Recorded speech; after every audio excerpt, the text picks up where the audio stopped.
its findings reflect the understanding of many clear-thinking Americans on the Second Amendment for those who do own their firearms. It is integral to who they are.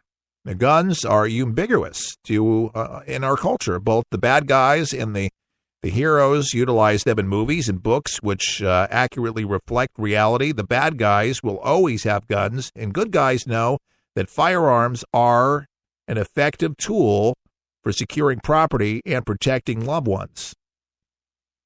In other words, gun ownership is completely normal and contrary to what the gun grabbers and security liberals would have you believe safe. Folks, not a surprise.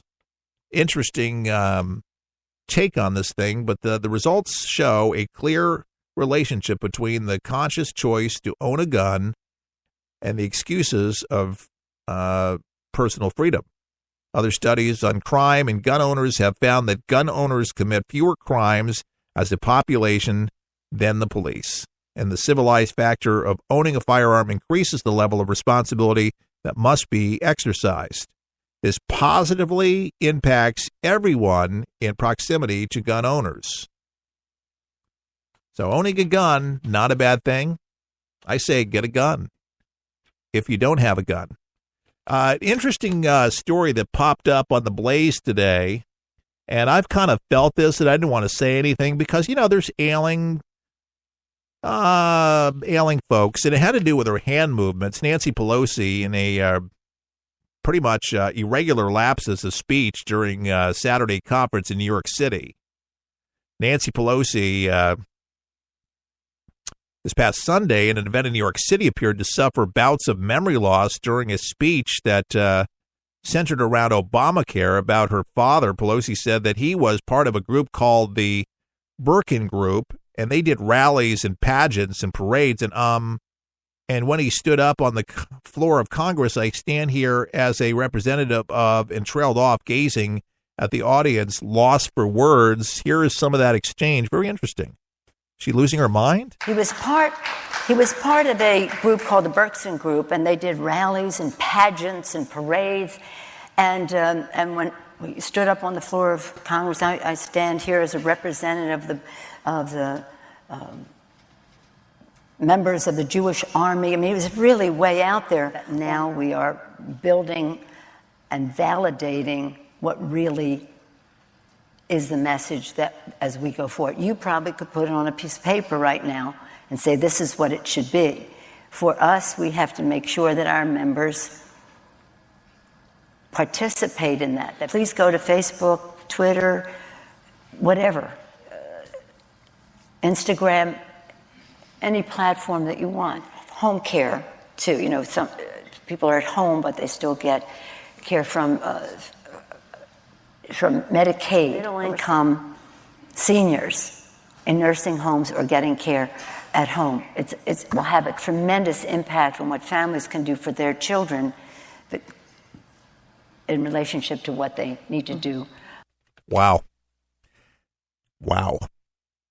Memory lapses for sure. And I've kind of noticed some of the tics, as I call them. And again, I'm not an expert of anything, but just knowing that, she's definitely up there in age, getting older, but it seems like she's just, she's forgetting things, clearly. And being in a leadership role as Nancy Pelosi is, I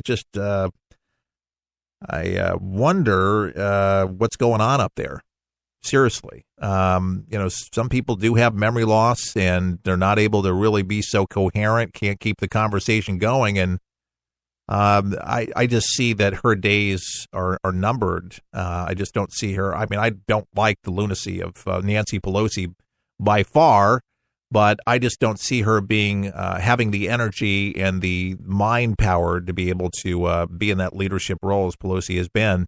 And it's been the talk, it's been the conversation for a while that she needs to be replaced. But I think increasingly there's going to have to be some new leadership for the Democrats to be able to really have a better voice, a clearer voice. Obviously here, more cohesiveness would be great. And not to say that the Democrats have really necessarily had something, but it's depending on what narrative, which dark direction they want to go, what negative direction they want to go to scare the heck out of you about any particular thing that Donald Trump might be doing, instead of offering any real positive direction for a country to actually stabilize so many particulars on there. But it would be nice to have some more bipartisan effort on this healthcare issue, that it is reality, that it is imploding. This is not fabric or figment of imagination. Obamacare is imploding.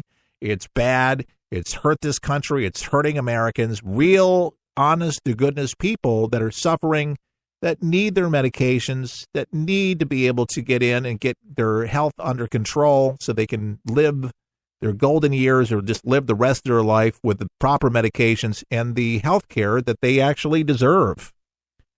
Imagine that. Health care that you deserve. My goodness. Folks, I appreciate you tuning in and being a part of this broadcast each and every day. Can you do me a favor? Share the show.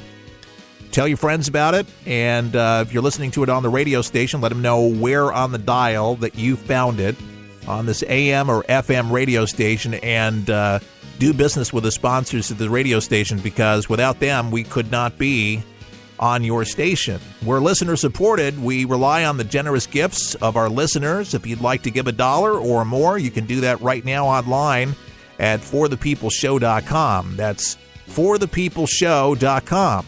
We appreciate it. And if you're on our webpage, you can like us on Facebook and weigh in on any of the stories that we're talking about. We appreciate your comments. And if you have questions for us, we'd be able to answer those too. I'm Keith Allen, For the People, saying all the best. May God bless.